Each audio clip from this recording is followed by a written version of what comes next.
All right, let's talk about what's going on in California these days. This is interesting here because Governor Gavin Newsom has now said that they're going to have to stop selling new cars that are gasoline powered in that state by the year 2035.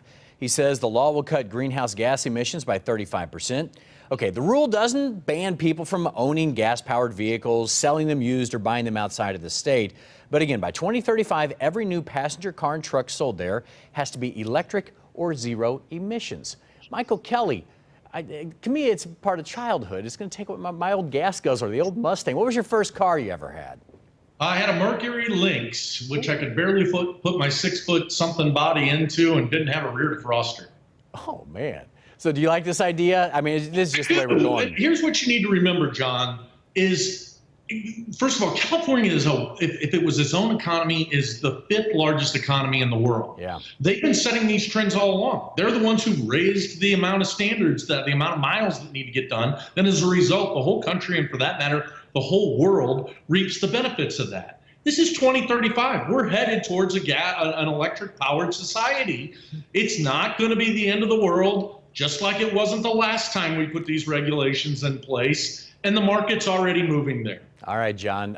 First car or mule in your case, whichever it is, whichever one you want to go with. I had a 1968 green Ford Falcon without a gas cap. I had a sock for a gas cap. Nice. And I wrecked it the first day I had it. It had an 8-track player in it, Brown. Wow. And it had a manual, what do you call it, pump that I had to hit before I turned the car on. Great car. I miss it. That's probably the reason for California's rule here. The problem with these government mandates is that the market is going to solve this problem long before these mandates kick in. If it makes sense for consumers to have electric cars and consumers want electric cars, guess what? They're going to buy electric cars. And then guess what? The manufacturers are going to manufacture electric cars. The markets always solve for these problems, and this problem will be long solved by the time 2035 rolls around. All right, let's talk about the debate coming up on Tuesday. The 6 debate topics are going to be right here: the Trump and the Biden records, COVID-19, the economy, race and violence in our cities, the integrity of the election, and we'll also have the Supreme Court, which we discussed back in our very first block today. So, guys, of those topics, those 5 right there, which one are you most looking forward to hearing them discussed? John, you're up first on this one. The economy, because I think Joe Biden's prescriptions on the economy, whether it's the universal health care, whether it's the certain tax increases that are coming that are going to stifle economic growth, I don't think that's going to resonate well with the American people.